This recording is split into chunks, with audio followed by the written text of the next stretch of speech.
नमस्कार दर्शकों, मैं आरएस अग्निहोत्री आप सबका स्वागत करता हूं। दर्शकों, आज हम बात करेंगे मीन राशि वालों के लिए अप्रैल, मई और जून का महीना कैसा रहने वाला है। इन तीनों महीनों में क्या लाभ होगा, क्या नुकसान होगा, क्या सावधानी रखना होगा, हम बात करेंगे आपके संपूर्ण क्षेत्रों के बारे में।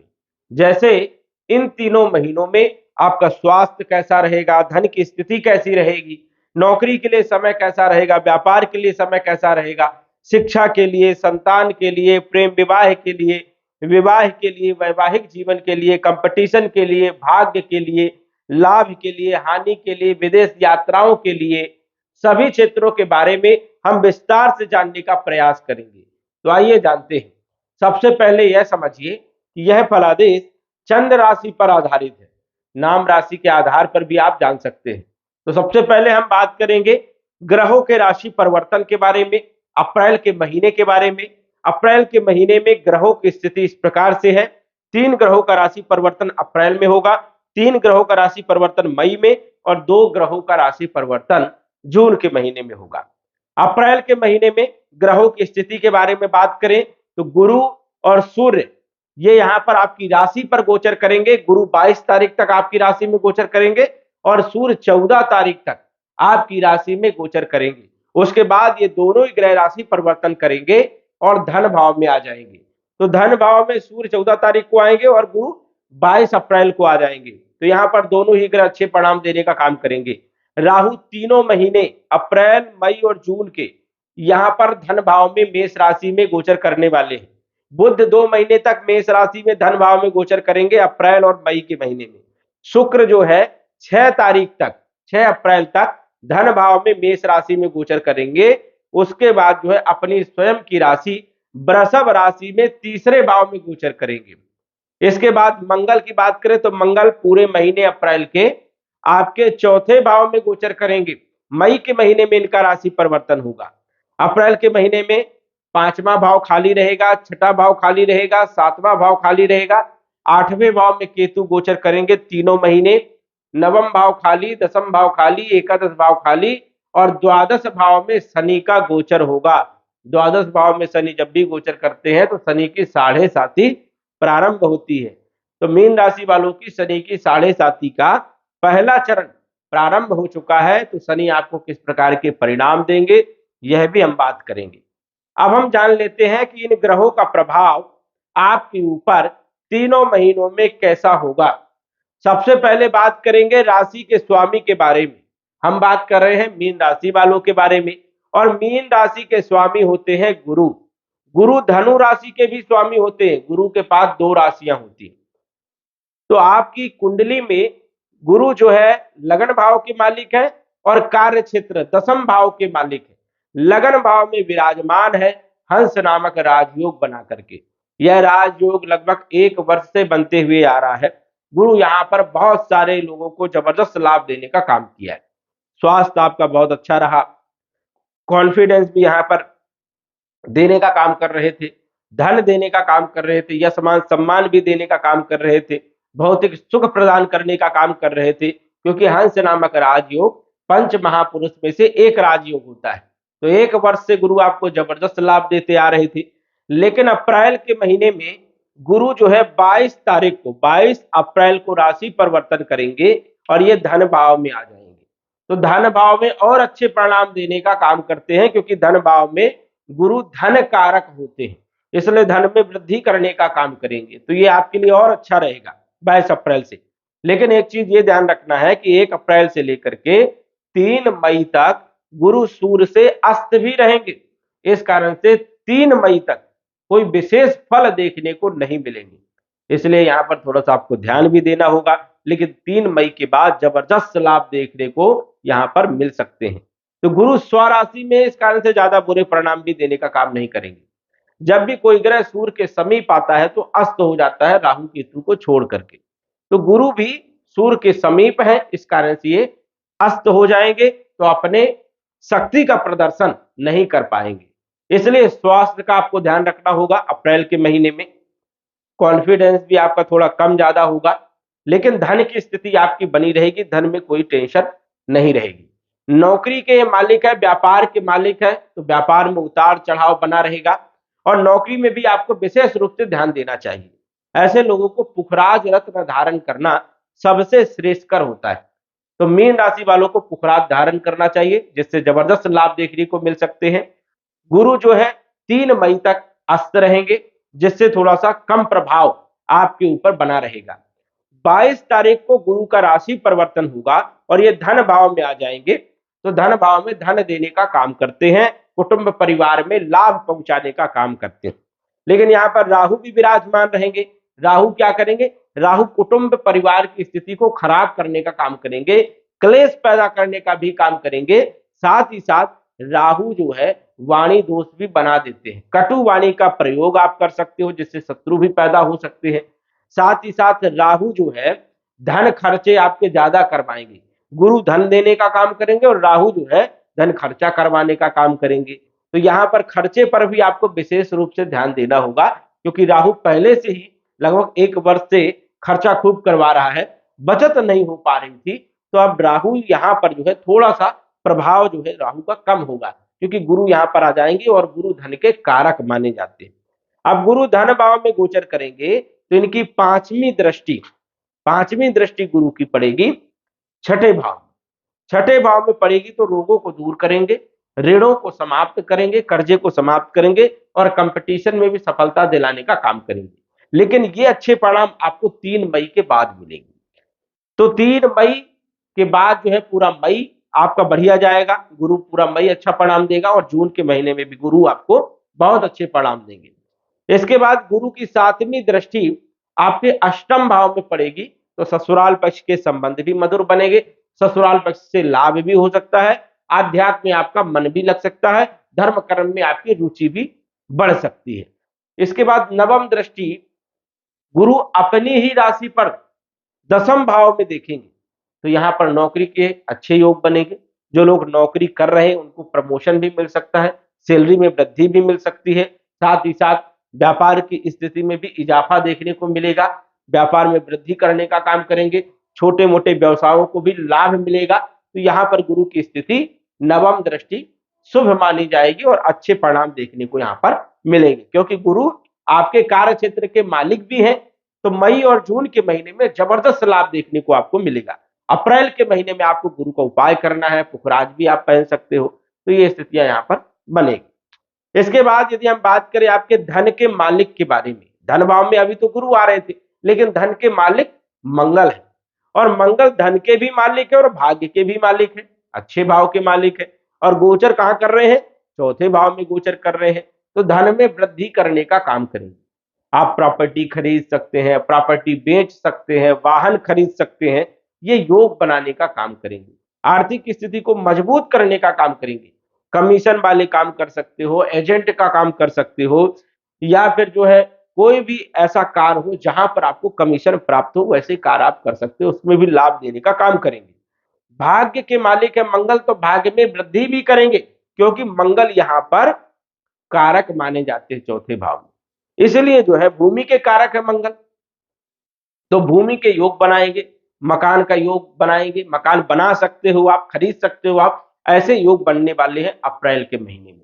भाग्य में वृद्धि भी करेंगे, धन की स्थिति को मजबूती दिलाने का काम करेंगे। मंगल की चौथी दृष्टि आपके 7म भाव में पड़ेगी। थोड़ा वैवाहिक जीवन पर आपको ध्यान रखना होगा, विशेष यहाँ पर कोई बड़ी समस्या यहाँ पर नहीं है। वही जो है वैवाहिक जीवन आपका बढ़िया रहेगा, कंप्रोमाइज करना पड़ेगा, पार्टनरशिप में भी लाभ होगा, दैनिक आय में वृद्धि करने का काम भी मंगल करेंगे। आपके 10म भाव में भी 7म दृष्टि मंगल की रहेगी, नौकरी में लाभ देंगे, व्यापार में लाभ देंगे, व्यवसायों में भी लाभ देने का काम करेंगे। लाभ भाव में 8म दृष्टि मंगल की रहेगी, लाभ बढ़ाने का काम करेंगे, आय में वृद्धि करने का काम करेंगे। यहां पर भी स्थितियां मंगल की बहुत अच्छी रहेगी अप्रैल के महीने में। इसके बाद बात करें हम आपके पराक्रम के बारे में। पराक्रम के जो मालिक है, तीसरे भाव के मालिक शुक्र हैं और शुक्र आपके 8म भाव के भी मालिक है। विराजमान कहाँ है? धन भाव में। धन भाव में विराजमान है, तो जो भी आप मेहनत करोगे धन देने का काम करेंगे, ससुराल पक्ष से भी कुछ लाभ दे सकते हैं। धन भाव में बैठे हैं, कब तक रहेंगे? 6 तारीख तक, 6 अप्रैल तक। उसके बाद कहां आ जाएंगे? अपनी राशि में आ जाएंगे, वृषभ राशि में।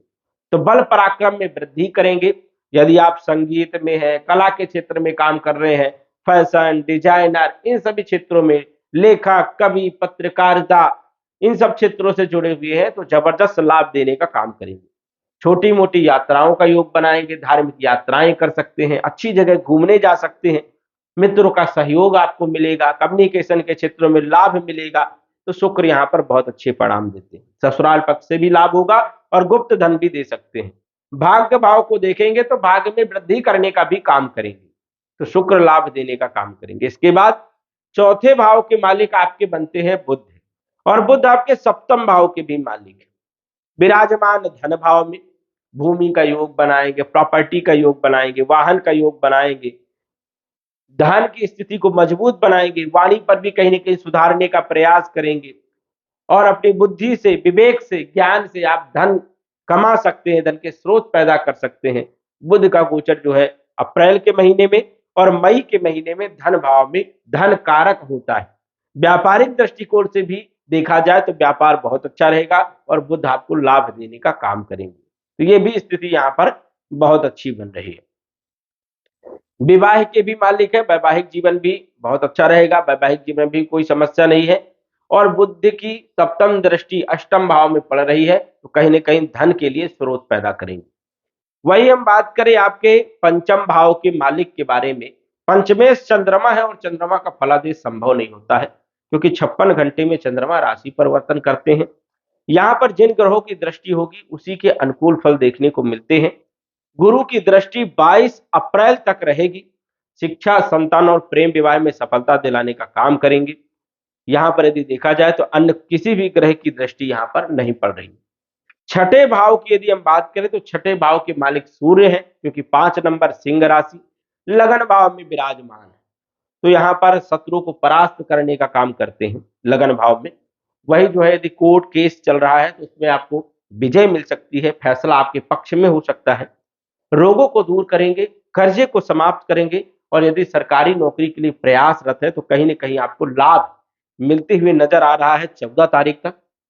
या कंपटीशन देना चाहते हैं तो 14 तारीख तक आप कंपटीशन दे सकते हैं, क्योंकि सूर्य लगन भाव में आत्म कारक माना जाता है, इसलिए सूर्य का गोचर लगन भाव में बहुत अच्छा माना जाता है। उसके बाद 14 तारीख के बाद सूर्य जो है धन भाव में उच्च राशि में गोचर करेंगे, तो यहां पर भी लाभ देने का काम करेंगे, धन बढ़ाने का काम करेंगे, लेकिन धन खर्चे भी करवाते हैं। कुटुंब परिवार को यदि यहाँ पर देखा जाए तो कुटुंब परिवार में विवाद भी करवाने का काम करते हैं, तो यहाँ पर थोड़ा सा ध्यान रखना होगा। हालांकि उच्च राशि में गोचर करेंगे तो अच्छे ही परिणाम देने का काम करेंगे। कोई भी ग्रह उच्च राशि में गोचर करे तो राजसी परिणाम देता है, तो धन के लिए बहुत अच्छा है, आर्थिक स्थिति के लिए बहुत अच्छा है, कंपटीशन के लिए बहुत अच्छा है। तो सूर्य आपको दोनों ही जगह अच्छे परिणाम देने का काम करेंगे, लेकिन खर्चे पर आपको थोड़ा सा विशेष ध्यान देना होगा। इसके बाद सप्तम की हमने बात किया, अष्टम की बात किया, नवम की बात किया, मंगल है, भाग्य में वृद्धि करेंगे, और गुरु भी आपको जबरदस्त लाभ देने का काम करेंगे। अब हम बात करेंगे लाभ के मालिक के बारे में। लाभ के जो मालिक है शनि है, और व्यय के भी मालिक शनि। जिस प्रकार वो लाभ देंगे उस प्रकार व्यय भी करेंगे। जितना पैसा आप कमाओगे उतना खर्चा भी करवाने का काम करेंगे। 12वें भाव में शनि का गोचर वैसे तो अच्छा नहीं माना जाता है, लेकिन स्वराशि के हैं तो उतना ज्यादा नुकसान भी नहीं पहुंचाते। तो यहाँ पर खर्चे आपके ज्यादा होंगे, बचत कम होगी, मानसिक टेंशन बना रहेगा, पैरों में आपको दर्द हो सकता है, बेचैनी, अनिद्रा के शिकार हो सकते हैं, नींद थोड़ी कम आएगी, आलसीपन ज्यादा आएगी, काम काज करने का मन भी नहीं लगेगा। इसलिए शनि का उपाय करना बहुत जरूरी है। शनि का उपाय के लिए दशरथ कृत शनि स्तोत्र का पाठ किया करें। शाम के समय पाठ करना है, शनिवार के दिन से प्रारंभ करिए, और जब तक आपकी शनि की 7.5 चलती है तब तक आप इस पाठ को करते रहिए, आपको लाभ होगा। नहीं तो पैरों में दर्द, पीढ़ियों में दर्द, ज्वाइंट में आपको दर्द हो सकता है, और आपके कार्यों में विलंबता भी देखने को मिल सकती है। शनि की तीसरी दृष्टि धन भाव में धन हानि करवाने का काम करेंगे, धन खर्च करवाने का काम करेंगे, कुटुंब परिवार में क्लेश पैदा करने का काम करेंगे। शनि की सप्तम दृष्टि इनकी पड़ रही है छठे भाव में, तो कहीं ना कहीं जो है शत्रु पैदा करने का भी काम करेंगे, लेकिन शत्रु को समाप्त करने का काम सूर्य करेंगे। तो यहाँ पर देखा जाए तो सामान्य स्थिति रहेगी, वही इनकी दसम दृष्टि की बात करें तो सप्तम, अष्टम, नवम, दसम भाग्य भाव में भाग्य में विलंब करने का काम करेंगे शनि, रुकावट पैदा करने का काम करेंगे। इसलिए शनि का उपाय करना बहुत जरूरी है और अप्रैल के महीने में गुरु का भी उपाय करना बहुत जरूरी है। आप पुखराज पहन सकते हैं, जबरदस्त लाभ देखने को मिल सकते हैं। तो अप्रैल के महीने में यदि हम बात करें तो प्रायः शनि को छोड़ करके और गुरु जो कि अस्त रहने वाले हैं अप्रैल के महीने में, इनको छोड़ करके सारे ग्रह आपको लाभ देने का काम करेंगे। केतु भी आपको लाभ देगा और राहु धन भाव में धन बढ़ाने का भी काम करेंगे, लेकिन खर्चे भी करेंगे, बराबर यहां पर रहेंगे। तो इस कारण से प्रायः अच्छा महीना आपका जाने वाला है। मई के महीने में बात करें तो शुक्र 2 मई को मिथुन राशि में आ जाएंगे, भौतिक सुखों में वृद्धि करेंगे, भूमि भवन प्रॉपर्टी का योग बनाएंगे, लग्जरीज लाइफ देने का काम करेंगे और आपकी नौकरी व्यापार में भी लाभ देने का काम करेंगे। प्राइवेट में जो प्राइवेट में नौकरी करते हैं, प्राइवेट नौकरी, उन लोगों के लिए और अच्छा समय रहेगा। सूर्य 15 मई से वृषभ राशि में आ जाएंगे तो ये और अच्छे परिणाम देने का काम करेंगे। सरकारी नौकरी और प्राइवेट नौकरी वालों को जबरदस्त लाभ देने का काम करेंगे। मई के महीने में सूर्य भाग्य में वृद्धि भी करेंगे, कम्युनिकेशन के क्षेत्रों में, बल पराक्रम में, विदेश की यात्राओं के लिए सपोर्ट करने का काम ये करने वाले हैं। मंगल 10 मई से कर्क राशि में आ जाएंगे। कर्क राशि में मंगल अच्छे नहीं माने जाते हैं, लेकिन भाव अच्छा है। मूल त्रिकोण का भाव होने के कारण कुछ अच्छे और कुछ बुरे दोनों ही प्रकार के फल देखने को मिल सकते हैं। पेट में समस्याएं हो सकती है, 10 मई के बाद थोड़ा सा ध्यान रखना है। 10 मई से लेकर के पूरे जून के महीने में खान पान पर आपको विशेष ध्यान रखना है। शिक्षा में थोड़ा सा मनमुटाव की स्थिति बन सकती है और प्रेम विवाह में भी कहीं ना कहीं जो है असफलता के योग, विवाद में स्थिति भी बन सकती है 10 मई के बाद। तो यहाँ पर भी थोड़ा सा ध्यान देना होगा क्योंकि मंगल आपके लिए ठीक नहीं है। तो मई के महीने में मंगल का उपाय करना आपके लिए श्रेयस्कर होगा, तो मंगल का उपाय करें। इसके बाद जून की बात करें तो 7 जून से वृषभ राशि में बुध आ जाएंगे। बुध तीसरे भाव में भी अच्छे परिणाम देने का काम करते हैं, भाग्य में वृद्धि करेंगे, बल पराक्रम में वृद्धि करेंगे, अकाउंट के क्षेत्रों में लाभ पहुंचाने का काम करेंगे, भूमि वन प्रॉपर्टी का योग बनाएंगे और वैवाहिक जीवन को भी अच्छा बनाने का काम करेंगे। सूर्य 15 जून से मिथुन राशि में आ जाएंगे। मिथुन राशि में सूर्य का गोचर चौथे भाव में वैसे तो अच्छा नहीं माना जाता है, लेकिन केंद्र का भाव होने के कारण कुछ अच्छे और कुछ बुरे दोनों ही प्रकार के फल देखने को मिल सकते हैं। भूमि वन प्रॉपर्टी के योग तो बनेंगे, मकान बनाने के भी योग बनेंगे, लेकिन शत्रु भी पैदा हो जाते हैं, तो शत्रुओं को भी पैदा ना होने दे ऐसा आपको ध्यान रखना है। तो जून के महीने में सूर्य का उपाय आपको करना है, सूर्य को जल देना है, ओम घृण सूर्याय नमः इस मंत्र का जप करना है। अन्य ग्रहों की जो स्थिति है जो अप्रैल के महीने में थी वही जो है मई के महीने में और जून के महीने में बनी रहेगी। आपको जबरदस्त लाभ देखने को मिल सकते हैं, लेकिन जो मैंने आपको उपाय बताए हैं वो उपाय भी करना आपके लिए लाभदायक होगा। तो दर्शकों, आज बस इतना ही। धन्यवाद।